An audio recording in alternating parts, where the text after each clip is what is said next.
Chers amis téléspectateurs, bonsoir, bienvenue dans le train de la rhapsodie des réalités.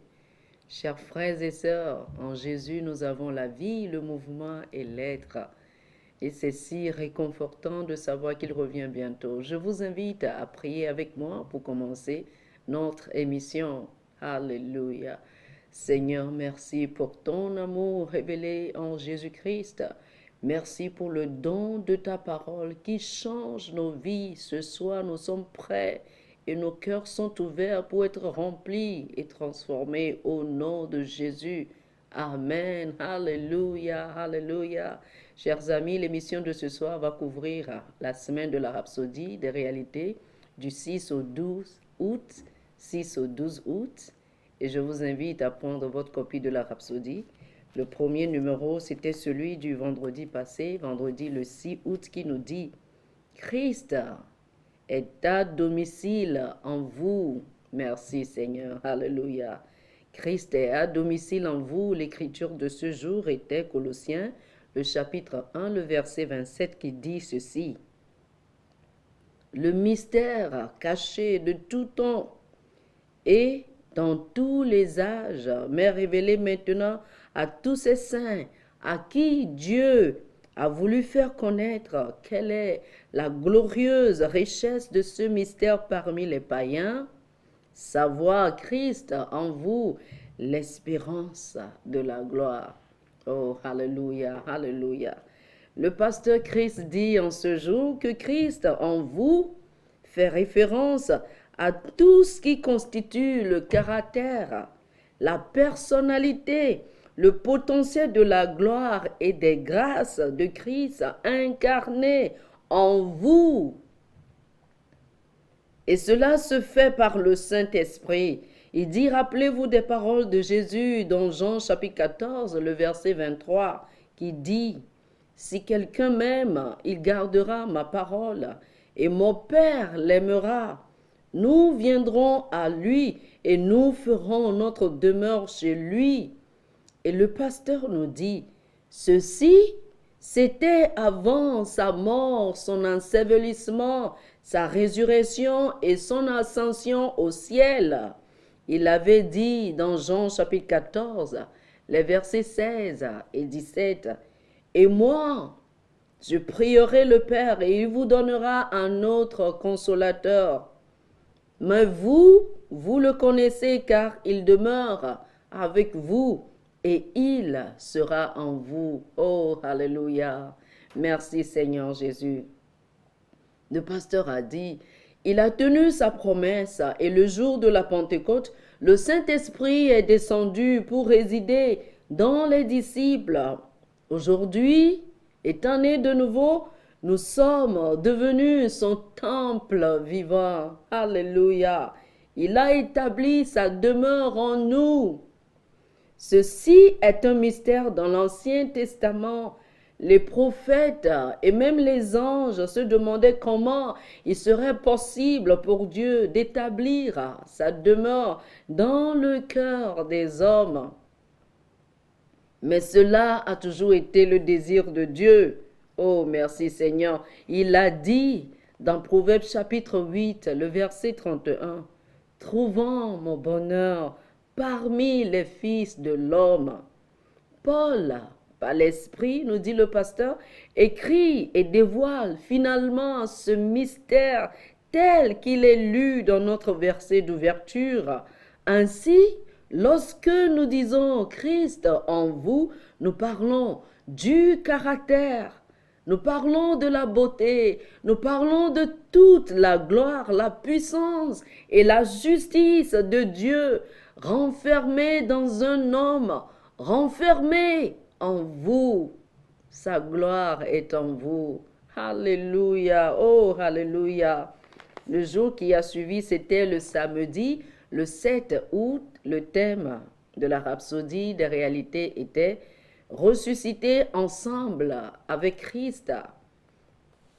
Nous avons été ressuscités avec le Seigneur. Alléluia. Colossiens chapitre 3, le verset 1, c'était le verset d'ouverture qui dit « Si donc vous êtes ressuscités avec Christ, Cherchez les choses d'en haut où Christ est assis à la droite de Dieu. Amen. Quand Jésus est mort sur la croix, nous dit le pasteur, il est mort pour tous les hommes. Ce qui veut dire que légalement, tous les hommes ont été sauvés. Oh, alléluia. Mais le christianisme n'a pas commencé à la croix ou à la mort de Jésus. C'est plutôt le produit de la résurrection. Sa résurrection a rendu la nouvelle vie en Christ possible. C'est la raison pour laquelle la seule façon pour quiconque d'expérimenter la vie, la réalité vitale du salut est d'agir selon Romains chapitre 10, les versets 9 et 10 qui disent ceci. Si tu confesses de ta bouche le Seigneur Jésus, et si tu crois dans ton cœur que Dieu l'a ressuscité des morts, tu seras sauvé, car c'est en croyant du cœur qu'on parvient à la justice, et c'est en confessant de la bouche qu'on parvient au salut. La confession est importante. C'est en confessant de la bouche qu'on parvient au salut. Le pasteur dit, rappelez-vous des paroles de l'Esprit par l'apôtre Paul dans Romains chapitre 6, le verset 4 qui dit, nous avons donc été ensevelis avec lui par le baptême en sa mort, afin que comme Christ est ressuscité des morts par la gloire du Père, oh alléluia, c'était par la gloire du Père. De même, nous aussi, nous marchions en nouveauté de vie. Alléluia. Quand Dieu a ressuscité Jésus d'entre les morts, le pasteur dit, nous avons été ressuscités ensemble avec lui dans une nouveauté de vie.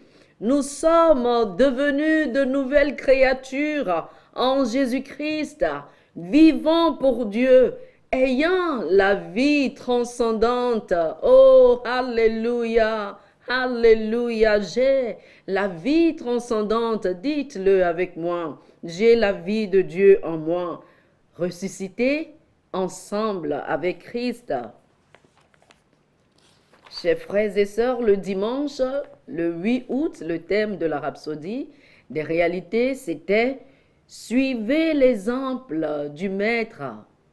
Alléluia, l'écriture ce jour était Matthieu chapitre 4, le verset 19 qui dit, « Il leur dit, suivez-moi et je vous ferai pécheurs d'hommes. » Amen, amen, alléluia.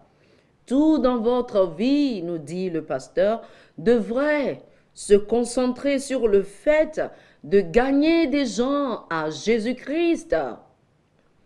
Il n'y a pas de plus grande priorité que ça pour le chrétien. Le Seigneur Jésus lui-même était un maître gagneur d'âmes. Dans Jean chapitre 4 du verset 6 au verset 42, il a rencontré une certaine femme au puits de Samarie et il a commencé un dialogue avec elle.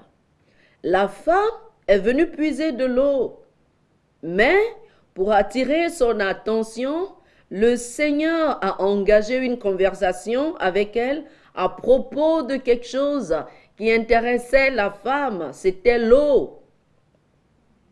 Après avoir obtenu son attention, le maître a témoigné à la femme qui a cru et qui est allée raconter aux autres sa rencontre avec le Christ.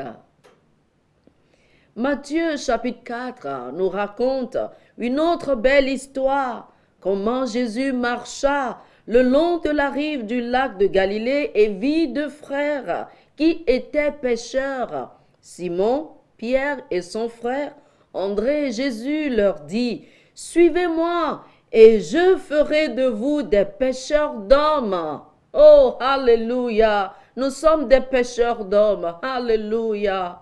Nous réconcilions les hommes avec le Père. Le Maître a toujours su Engager les autres dans une conversation basée sur un sujet qui les intéressait, dans le but de témoigner. Si vous vous êtes souvent demandé comment engager les autres, les gens, dans une conversation afin de les conduire à Christ, imitez la stratégie du maître. Observez ce qui pourrait intéresser ces personnes et initier une conversation.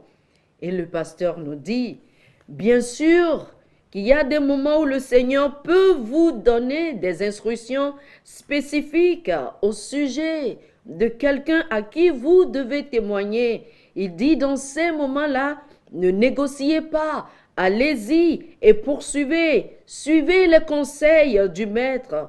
Tout ce qu'il dit ou vous inspire à dire en ce moment et à cet endroit, faites-le.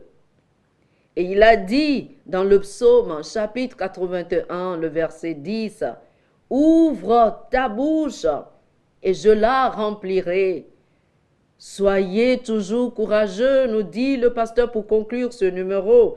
Soyez toujours courageux et le Seigneur honorera sa parole en vous et à travers vous. Oh, alléluia, le gain d'âme. Suivez l'exemple du Maître.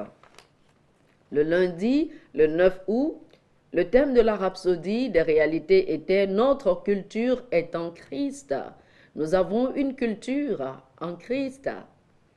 L'écriture ce jour était Colossiens chapitre 3, le verset 2 qui dit « Affectionnez-vous aux choses d'en haut et non à celles qui sont sur la terre. » En tant que chrétiens, nous dit le pasteur, bien que nous ayons été appelés et choisis hors du monde, nous vivons toujours parmi des gens de culture, d'origine et de mentalités diverses.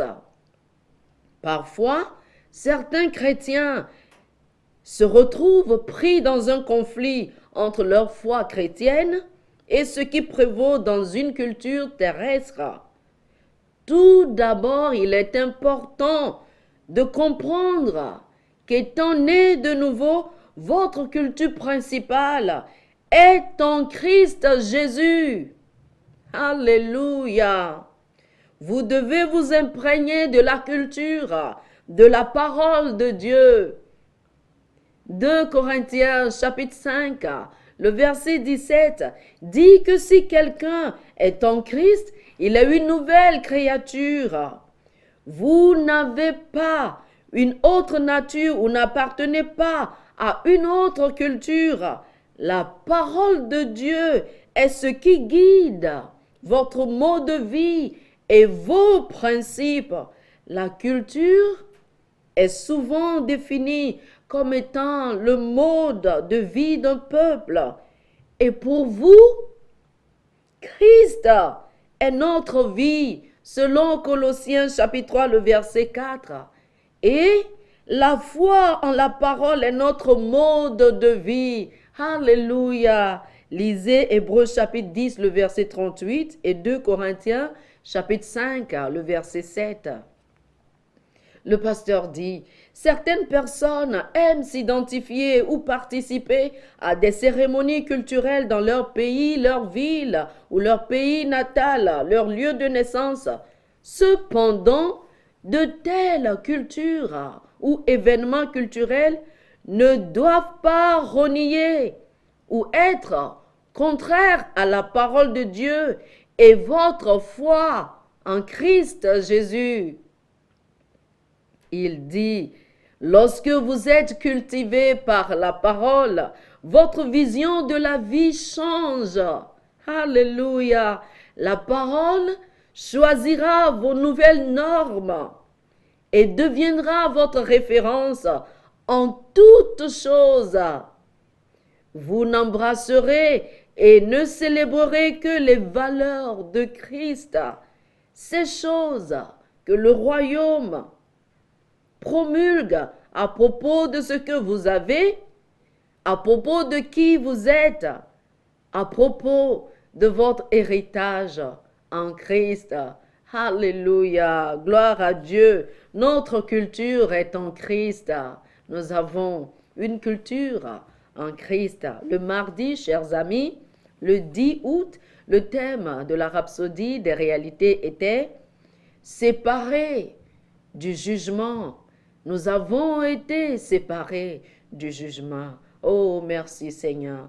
Alléluia. Chers amis, vous avez été séparés du jugement. Si vous avez reçu Jésus-Christ dans votre vie, vous avez été séparés de la malédiction. Merci Seigneur. L'écriture ce jour était Jean chapitre 3, le verset 16 qui dit « Car Dieu a tant aimé le monde qu'il a donné son Fils unique, afin que quiconque croit en lui ne périsse point, mais qu'il ait la vie éternelle. » Amen. Alléluia. Quelle déclaration. Le pasteur nous dit, il y a une parole de jugement et de condamnation qui est déjà à l'œuvre dans le monde. Toute personne née dans ce monde hérite de ce jugement.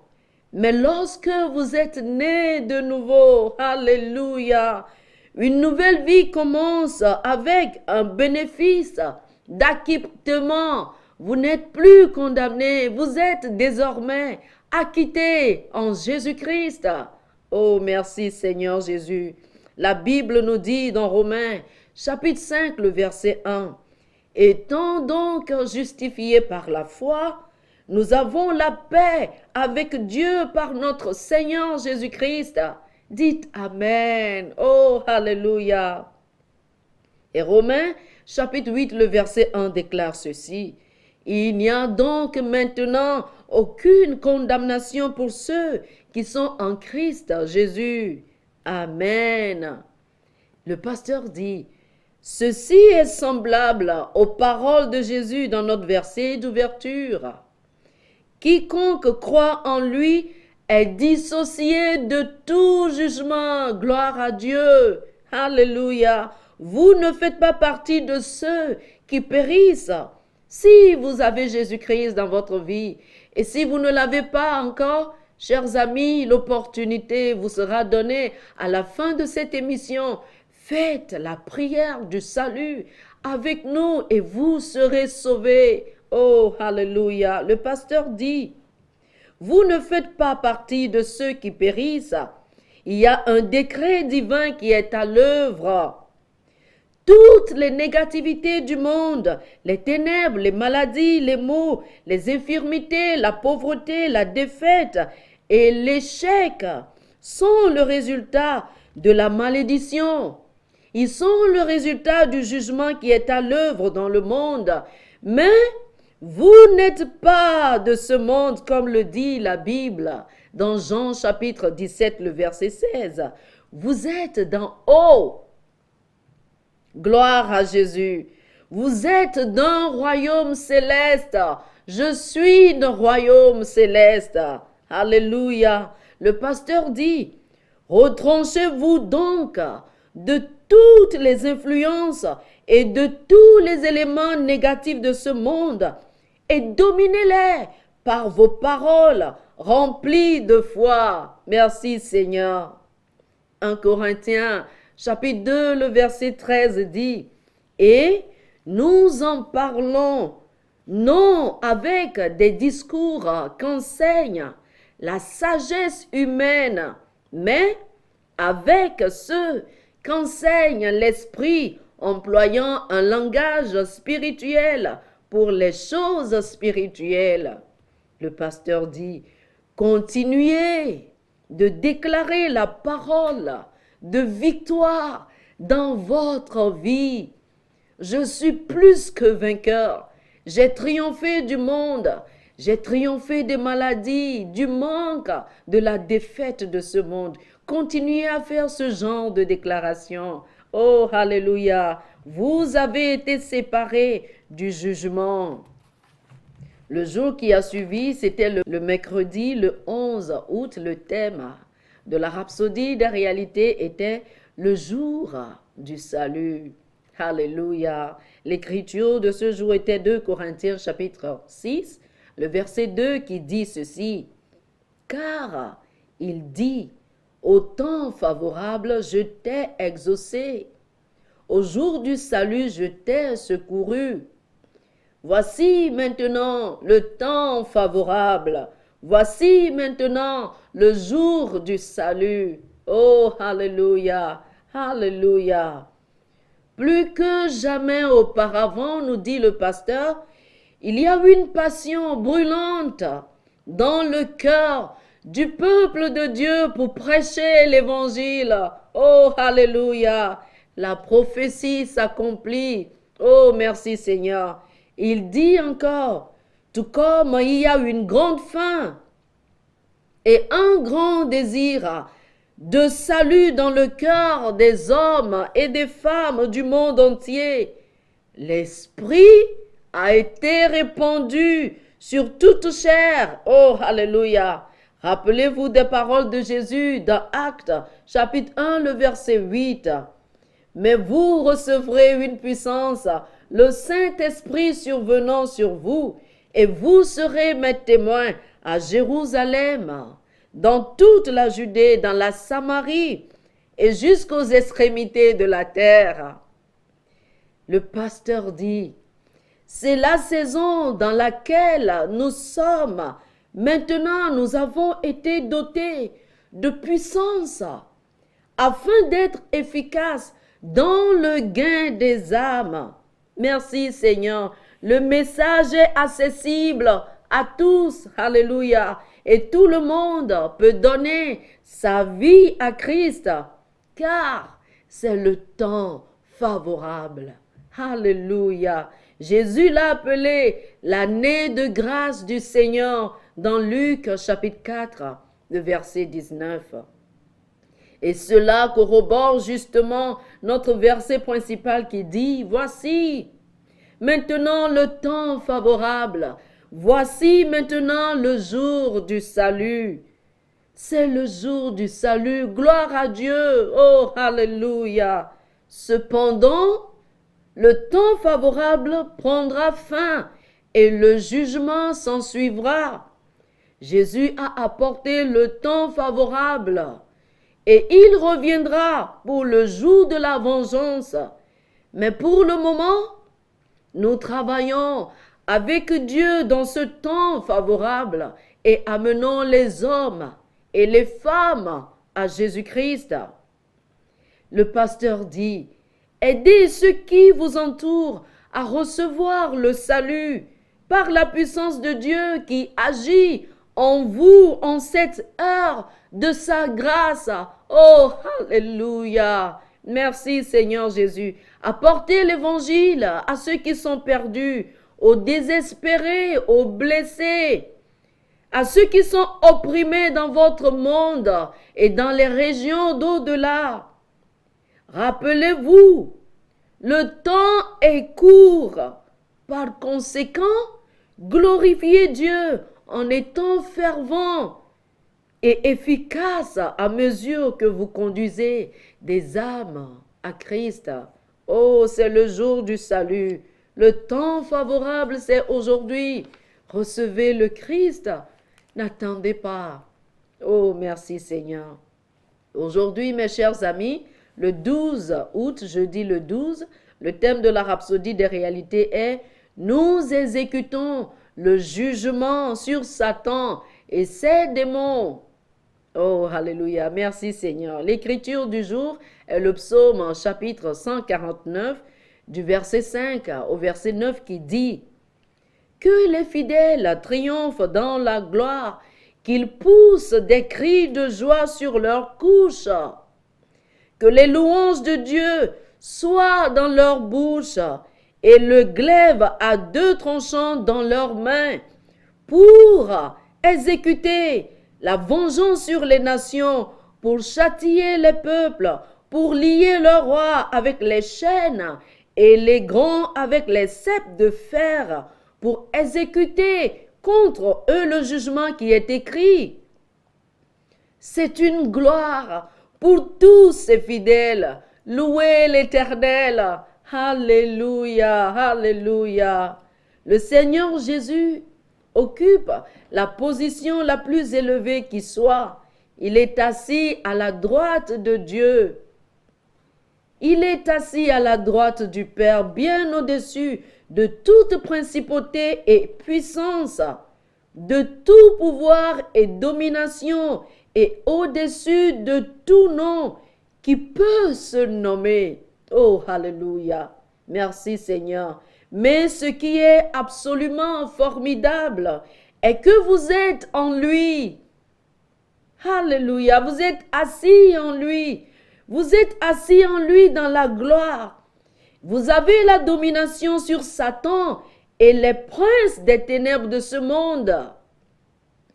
C'est la raison pour laquelle, nous dit le pasteur, dans le christianisme, nous ne combattons pas le diable ou ne négocions pas du tout avec lui. Nous le réprimandons. Alléluia. Nous exerçons domination et exécutons un jugement sur Satan et les principautés des ténèbres.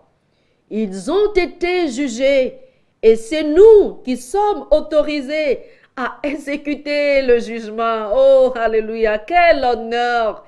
Oh, merci Seigneur. Cela fait partie de notre héritage en Christ, nous dit le pasteur. La Bible dit, rappelez-vous, pour exécuter contre eux, c'est-à-dire Satan et ses démons, le jugement qui est écrit. C'est une gloire pour tous ces fidèles. Louez l'Éternel. Alléluia. Dans Jean, chapitre 16, le verset 11, Jésus a dit, « Le prince de ce monde est jugé. Il est de votre responsabilité de le garder sous vos pieds. C'est pourquoi la Bible dit de le chasser. Ne négociez pas avec le diable. Vous ne luttez pas contre Satan, nous dit le pasteur. La résurrection de Jésus a fait de vous un champion. Je suis une championne à jamais. Alléluia. Vous opérez à partir d'un royaume supérieur où vos paroles sont soutenues par la divinité. Même maintenant, adressez-vous à Satan avec des paroles de puissance et brisez son influence sur votre ville, votre pays, votre maison ou votre environnement. C'est vous qui êtes au contrôle. Ce n'est pas le diable ni ses démons, c'est vous qui êtes au contrôle. Utilisez votre autorité dans le nom de Jésus pour frustrer et renverser ses activités. Jésus vous a donné toute autorité dans le ciel et sur la terre. Utilisez cela chaque jour contre Satan et les démons des ténèbres. Gloire à Dieu, vous exécutez le jugement, c'est vous qui le faites. Chers amis, oh merci Seigneur Jésus. C'est l'opportunité de recevoir le Seigneur si vous ne l'avez pas encore fait. Dites cette prière avec moi de tout votre cœur. Oh, un miracle se produira dans votre vie. Dites ceci, oh Dieu, je crois en Jésus. Je crois qu'il est venu dans le monde et qu'il est mort pour moi. Il a pris tous mes péchés et il m'a sanctifié. Aujourd'hui, je proclame sa seigneurie sur ma vie. Dorénavant, je vis pour le Seigneur, car je suis devenue une nouvelle créature et les choses anciennes sont passées. Voici, toutes choses sont devenues nouvelles à partir d'aujourd'hui. Merci, ô Dieu, de m'avoir écouté. Amen. Oh, alléluia. C'est quelle vie merveilleuse que nous avons. Nous n'avons peur de rien, nous n'avons peur de personne, parce que nous avons le Christ en nous, nous avons la vie éternelle. Si vous avez fait cette prière avec moi, appelez-nous sur les numéros qui s'affichent sur votre écran. Et si vous avez besoin d'une copie de la Rhapsodie des réalités, appelez-nous également. Nous avons d'autres cadeaux pour vous. À ceux qui ont fait cette prière, nous avons un cadeau spécial. de la part du pasteur Chris, un livre intitulé « Maintenant que vous êtes nés de nouveau, vous serez bénis ». Mes chers frères et sœurs, que le Seigneur vous garde et qu'il vous bénisse. Au nom de Jésus. Amen.